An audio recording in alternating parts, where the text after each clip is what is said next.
4, 3, 2.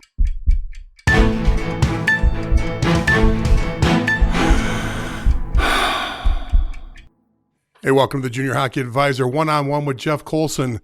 Today, it's going to be a great day. We've got a great guest, a lot of information to get out, and I'm really excited about this because I get a chance to work with this gentleman daily, but I hope we can get into some things that'll make this a lot of fun. When we get back, Dan Wildfong from the Lone Star Brahmas.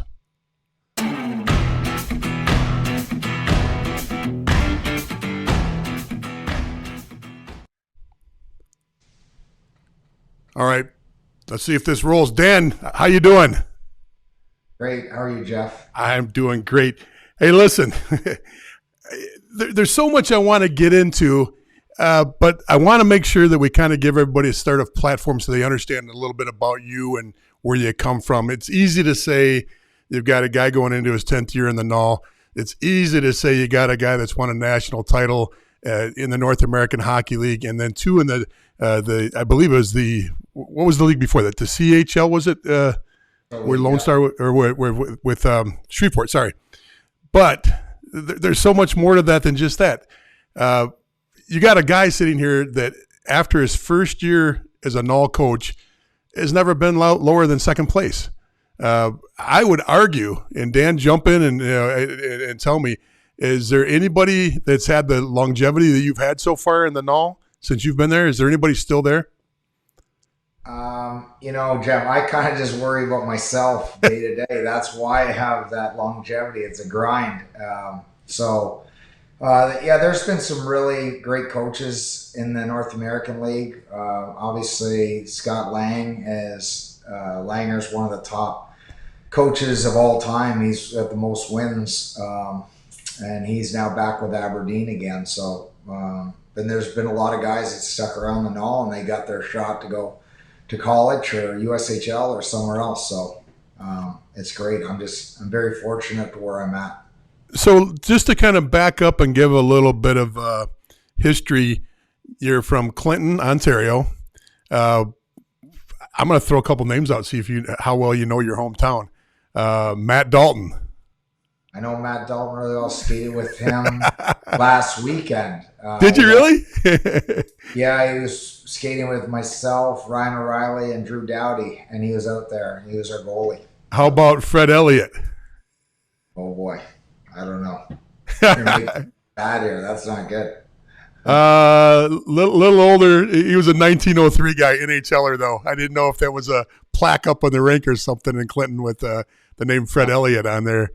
And then Ryan O'Reilly, of course, that's probably a more current name that most people would possibly recognize. So, Clinton, three NHLers, good little hotbed. Now, when you're in Clinton, Ontario, now most people that don't know the area, if you're from the United States, the thumb of Michigan, Port Huron, just a little north of Detroit, cross the bridge and you turn left and go up probably, a half hour, 45 minutes? Yeah, about an hour. That's the Clinton area. Where do you go when you're in Clinton to the big town? Is it London? What's the big town? London's a big town, but we have a lot of like little cottage areas like Bayfield, Goderich area. It's beautiful right on the Lake Huron there. So Graham Bend, a lot of NHLers have cottages there and in Bayfield as well. So. Beautiful area there. So you played hockey in the area, your juniors. You get picked up by Colgate, and you played 4 years at Colgate. Tell us, how do you go from Clinton to Colgate? How do they find you? Now, that's not a highly recruited league that you came out of. Well, I started in my youth in Clinton, and then I ended up going and playing Junior D in Seaforth, Ontario. And I tell my players this.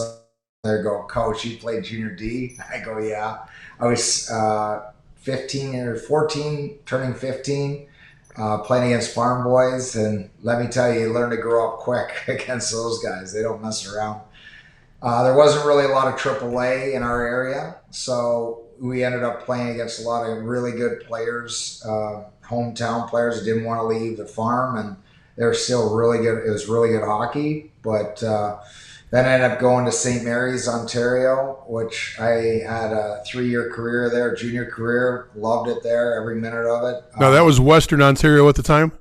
Yeah, the Western Ontario Junior B League. There's a lot of really good players out of that league and recruits from there. I was very fortunate. There was a guy named Steve Dewberry playing at St. Mary's with me, and Colgate was there watching. And I was very fortunate that they were watching to come see Steve, and they saw me, and I got a couple goals and assists, and they're like, "Who's that guy?" And that's just how quick it happens. They get recruited by them. So no, college hockey's changed quite a bit, but not so much at Colgate when it comes to where players come from.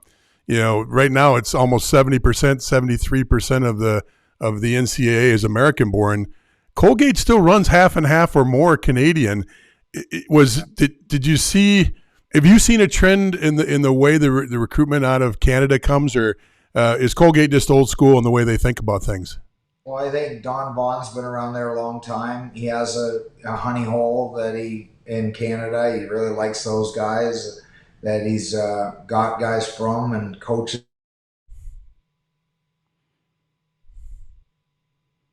So I really think it depends on various programs. Some programs take a bunch of guys from the States, and some guys take a bunch of guys from Canada, and every given year. It's more about who the best player is. It does matter. Like I truly believe what league you're in.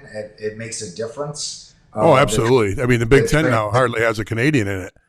Correct. The transition is really tough to go if you're playing at a lower league to go to college and really succeed right off the bat. If you're ultra skilled and you're that 1 or 2% that can do it, that's great. But the majority, it's just struggle. Gotcha.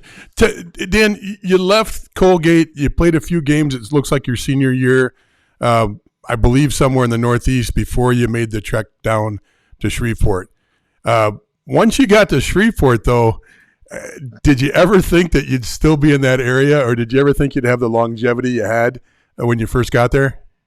No, I obviously I always wanted to play in the NHL like every kid, and I went to camp at Rochester in the American League, and I got let go from there. And they said, a good spot would be Shreveport. Obviously, I knew some people like Scott Musket that had already played in Shreveport. He used to do camps back in Seaforth, Ontario, where Clinton and Seaforth are right in the middle. I was right in the middle between both of them. So I spent a lot of time in Seaforth doing those camps and got to know Scott, and then he said it's a good spot. So I ended up going down to Shreveport and having a really good first year, rookie year. And then I always took the game in a different manner. Like I always thought I was getting cut every year. Even in my 8th year, I was scared to death that I wouldn't make the team. And I think that's what kept me hungry and kept me, staying in one spot, because I was really prepared, and the fear kind of drove me to play at a high level, in my opinion. I laugh a little bit because when I was in the Marine Corps, I was the returning captain of the team for 3 years. And when I would go to tryouts, and they'd have players from all over the world coming in for these tryouts from Marine bases and naval bases everywhere.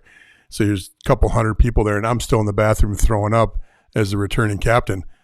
Just mindset sometimes is, you got to get out there and you got to prove it every single day. I love that about you. But tell me a little bit about Scott. Now, Scott was a player when you first got down there. Yeah, Who Scott transitioned into the front office first, you or into coaching first, you or him? Scott coached me for 7 years in Shreveport. So, Okay, so Scott did coach you. Okay. yeah, Now, for 7 years. for 7 years. Okay, so for those that don't know, Scott is the general manager of the Shreveport Mugbugs, which arguably is the best rival between two programs in the North American Hockey League, if not in the United States for junior hockey. I don't know of a better rivalry, and a lot of it has to do with you, and has to do with Scott, and it also has to do with Soupy, Jason Campbell. Where does Jason come into this triangle?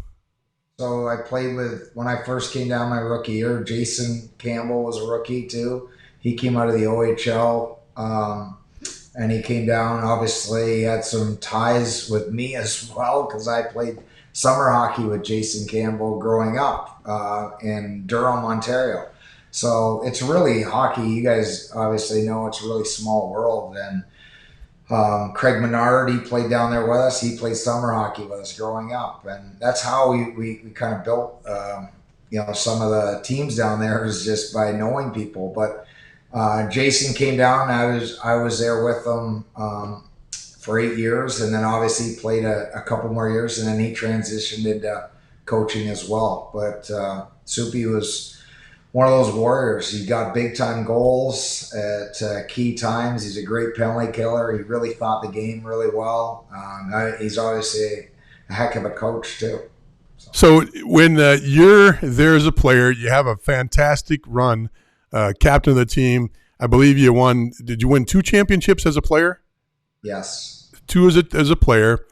How do you transition into coaching? Was there a period of time where you just started leading on the ice as a captain, and they decided to transition you, or how did that happen? Well, I'm going to be honest. It was really tough for me. I always felt like my work ethic carried me and my skill was secondary. So I wanted players, when I started coaching, they have that similar mentality. But there was a lot of really good hockey players that didn't have to work as hard as me and they get the same job done. But I tried to challenge them and push them every day. This guy named John Sawada, which was a mental strength and conditioning guy, really helped me in my mental game of how to coach and how to be calm and how to ask more questions and not get upset every little thing or you lose the guys. It's really about working together with them and building a bond and showing them that you care for them. If they don't think you care, there's no way you can get the most out of them. If they know you care, then you can be really hard on them and you can really get the most out of them. And I feel he really taught me that balance, and it really, I think that's what kept my longevity in this game. Otherwise, I think I probably would have been worn thin. I would have been like a Tortorella coming in there and out next couple of years, just because maybe, just because the players just didn't respect me. But I think I found that balance, and it was tough at the beginning, really tough. And then you're coaching guys that are older than you. Some of the guys played with me, so I had to get that balance out of the way too, of separating business from pleasure, because I hung out with a lot of those guys and now couldn't do that anymore. And we had an excellent team my first year. We talked about winning it all our first year, and we came close, went to the semifinals. Then the next year we won it all in the Central League. We beat Colorado in the finals. So we found success early. I was very fortunate to find success early in my career. And then I had really good players, really good assistant coaches, and really good scouts to help me along the way. This is not a one-man band. Jeff, you're part of our scouting staff, and I can't thank the guys, the players first off, but also their families and the scouting staff that helps us build these teams. It's not just one person. It's really, it's a group effort. I fully agree on that. I want to go back to a couple of things, though. First of all, I want to kind of finish this rivalry story, and then I want to get back into what you said about being a tough coach in that relationship with players. But, okay, so you're coaching now. When is the first time you go up against either Scott or Soupy? Do you remember that experience and what that was like? Yeah, it was really my first time going back into Bossier Shreveport. It was obviously a great crowd. They handed me out this mural of me playing, and they did a little ceremony for me. Now, you were a NAHL coach, or were you still a pro coach at the time? Pro coach. Pro coach, okay.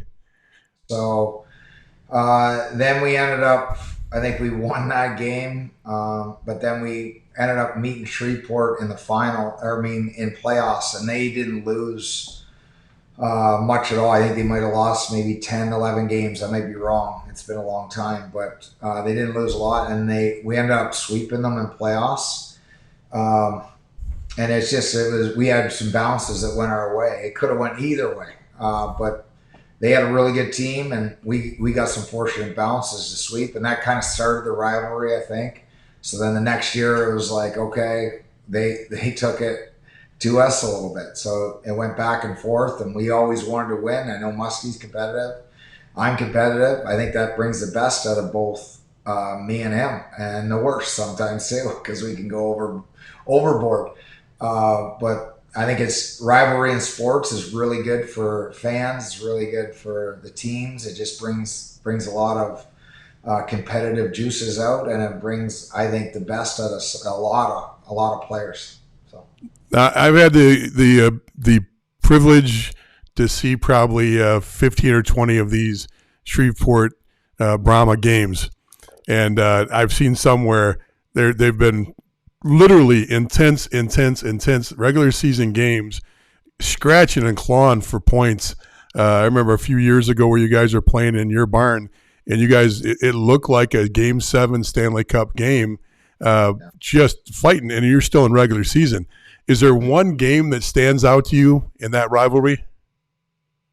I think the series that we had against Carlos Zernes, then when they won it all, I think it could have been easy when we win it all, or they won and they won it all. It was a great series. I think it went back and forth. There was a lot of adjustments going on with Carlos, a lot of adjustments going on. I think both teams have been, I'm not like they're well prepared. I think the fans are they're very intense and they want to win. Every year that we have winning teams every year, and Shreveport has winning teams every year. So I wouldn't just say it's one. I think every game, like, we get up for Shreveport and they get up for us, and that's what I think draws the best out of us. And I think a lot of scouts, they come down to those games because they come watch a game in mid-season and they're like, oh my gosh, looked like a playoff game. So right. I definitely got a chance to see that.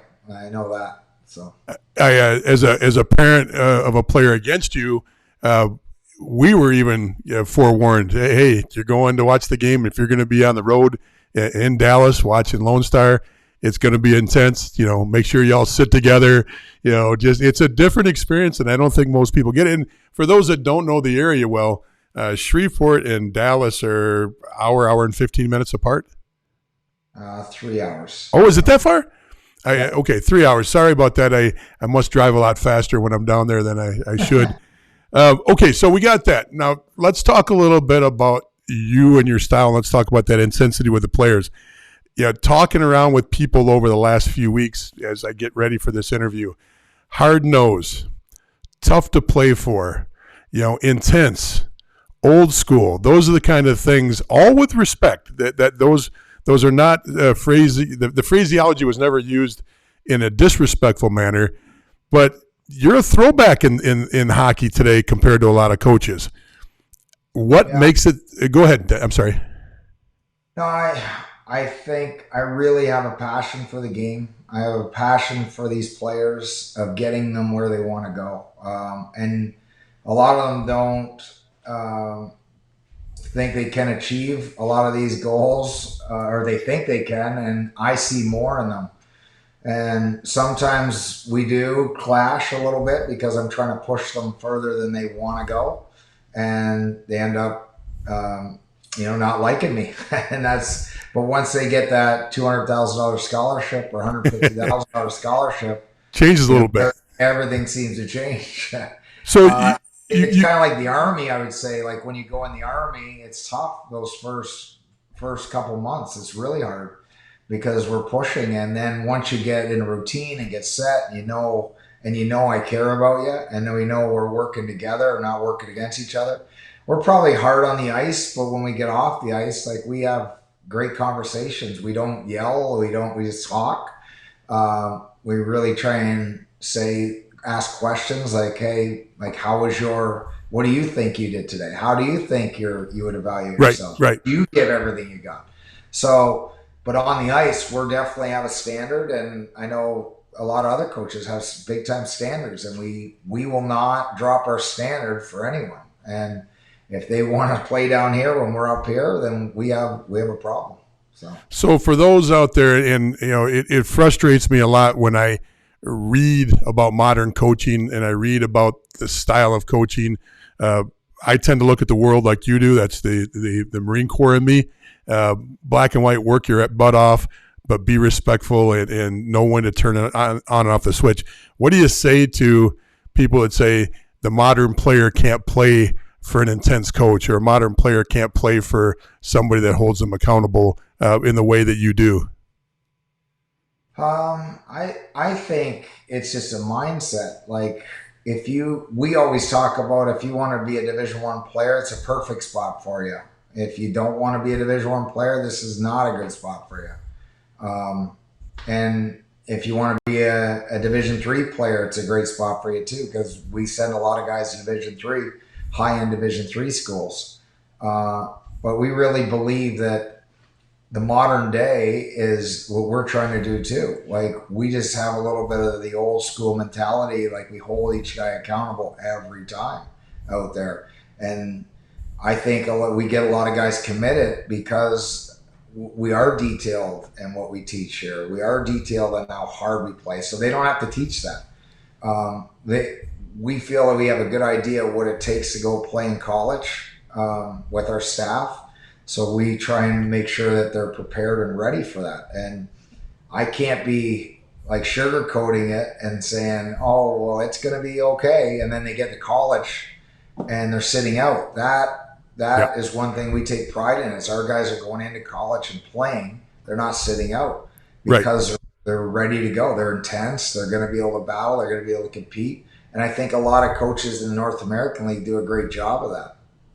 Well, speaking of the league, it's arguable. I don't think it is, but to say that the South is the toughest division to play in. Has that been the feeling since you've been down there, or has that transitioned into that over the last few years? Listen, I feel that because I'm in the South, but I haven't played in the other divisions, and there's really good rivalries in the other divisions, and there's great players in the other divisions too. I just don't know to tell you because I only been down here. Right. I know that every game down here in the South, you have to adjust. You have to be ready. If you come in and think you're just going to walk over someone, that does not happen in the South. Every team seems to have really good competitive teams.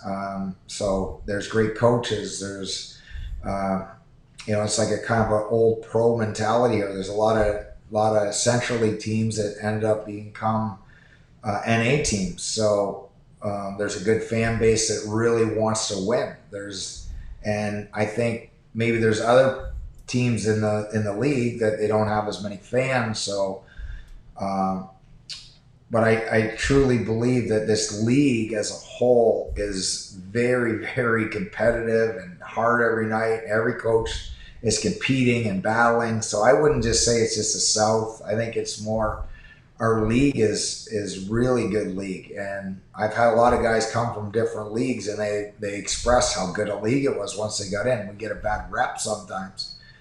It's kind of like a plumber league, but then when you get in that league, you're just seeing how much skill there is and how hard it is to score goals, and how hard it is. But a lot of skilled guys try and run away from that stuff, and then they get into college and then they can't play because they ran away from it. Where we, as parents, we should be pushing them to embrace that hardness, so that when they get that hard test, they're going to be able to pass it when it's the next level. Fully agree. We're not making it. We're hurting them when we put them in bad situations where they can't succeed the next level. So, Dan, what do you think about, you're going into your 10th year now? What has changed in junior hockey as far as systems or the way you recruit or the way you go about the year? Is there anything that's significant that you can think of that has really transitioned in the last 10 years that it made a big difference? I just think you have to be a little more gentler on some high-end players, like we talked about before.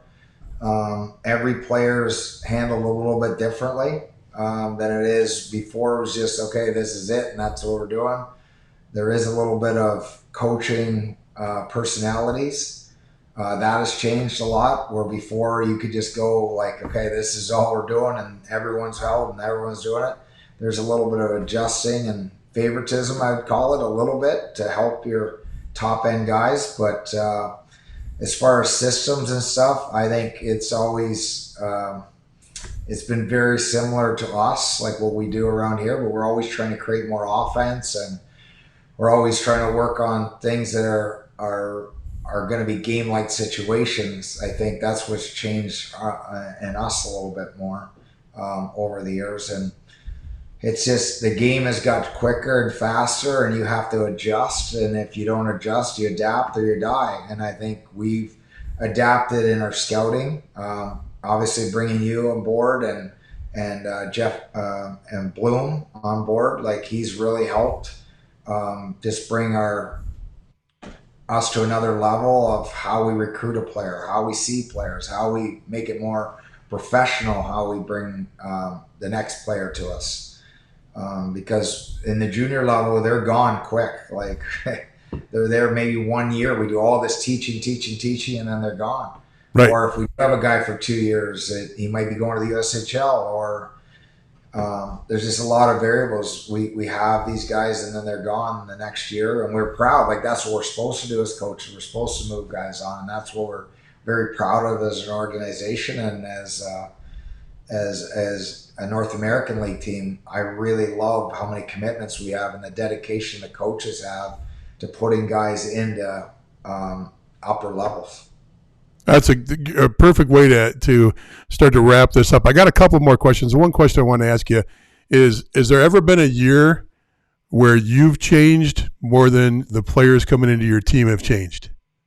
Oh, yes. I change with every team, tell you the truth. But is there that 1 year where you went, wow, this team, I really had to move my needle more than they had to move their needles? Yeah. I feel, I'll give you an example. Actually, it was in pro. I'm going to give you that example. Yeah. The 1 year we won it all, and the next year we had all these guys calling us to come play for us. Like, I mean, everyone was going, oh, we want to play. So we looked at the guys' numbers and we're like, oh my gosh, this guy's a stud. We didn't really do a lot of background on him, didn't call. We said, yes, you're coming. And we just really recruited on numbers instead of character. And it was one of the worst years I've ever had coaching. It was really tough on me. And we vouched as an organization and as a staff that we would make sure that the following year we brought in, everyone was a captain or assistant captain, and it was one of the best years. We didn't have near the talent, but man, did we ever play like as a buy-in as a team, and it was really fun to coach. So I really had to adjust that year. We did win a lot of hockey games with that group, but man, it was really tough coaching that group. And I had to really, really adjust to them more than they had adjusted me. So I appreciate that answer. Last one, and this is more for our listeners to kind of get a sense of things. You probably have one of the deepest Rolodexes or thumbs on your speed dial of anybody in the NAHL. You're very well connected with just about everybody, and I'm not trying to blow smoke up your rear. I just have been around a lot of guys, and you're on the phone, you're working a lot. The advisor's role in hockey over the last 10 years is drastically changed. Where do you see it right now, and do you think there's anything that needs to change, or is this something that we just see as being complacent the way it is right now? I think the advisor role is very important because I think it's really, it has changed. Advisors reach out, and they don't just reach out with, okay, do you have a spot for this guy? They send video, they send multiple calls. They really try and work for the player as much as they can to get their foot in the door. But now we have, coaches. Before, that's all they relied on is more their word of the advisor. So you really had to trust that advisor especially. But now we also have Instat. Right. So now we go to Instat all the time. We can see everyone shift. So now it's just changed where they get themselves in the door for us to watch them on Instat. And then we come back to the advisor and say, yeah, this guy's great. But the relationships with the advisors is very important to the coach, because it's like me and my relationships with the Division I, Division III guys. If I lie about a guy, they're done talking to me. Like, they won't believe me anymore. So it has changed in a bit where, getting them in the door is not just off your word. It's also off what the coach sees too. But I think it gets them believing. If you tell me, Jeff, you called me and you said this guy's this and this and this, man, I'm definitely going to look at him. And some coaches won't even look at him, but off your reputation, I would, Okay, so without giving names, give us a story of an advisor that you just absolutely won't pick up the phone now. What happened to get a guy? What does it take to get into that category in Dan Wildfong's world? Honestly, I would pick up the phone for everyone, because I knew you were going to say that. I knew it. Know. You just never know. And, it's a small world, and you never know when that advisor has a player that you really want and need. And if you burn that bridge, it's over. Like, you're never getting them. And now Shreveport's getting them, and I'm not. So that's my rival, and I don't want that. Absolutely. I want to be in the game too. So it is a recruiting league now. I think back when Tony Critelli coached, he had really good teams every year, because they had great recruiters, and they had great little honey holes to find guys. I don't think now everyone does it. Where before, I don't know if everyone was recruiting as hard as every team, and they weren't spending the dollars and the money the owners are spending on recruiting and having good players, so that they have great fan base and great teams every year. So you're 1 week away from the season starting with the team coming in. You're about a month away from Blaine, which is the first big NAHL showcase of the year. What's your world like for the next week? Are you relaxing or just getting ready, carbing up, sleeping in? Yeah, right. No, we're preparing. We're obviously, our big thing is we really want to make our guys feel great when they come down here with their billet families, and we're visiting a lot of billet families, going in and making sure they're set up in the right billet situation. Because I think that's really important. They don't have to, when they're spending time with the billet family, and they're not worried about, they're not getting enough to eat, they're not getting enough sleep, they're not in a great situation. It affects them, and I don't want it to affect them. So we really take precedent on making sure they have good spots to stay. And then we're also really preparing for our teaching and what we want to do and how we want to play, and we want to be really organized. At the beginning of the season, I think it's a test on the players to kind of test you, what kind of coach you are, what kind of program you run.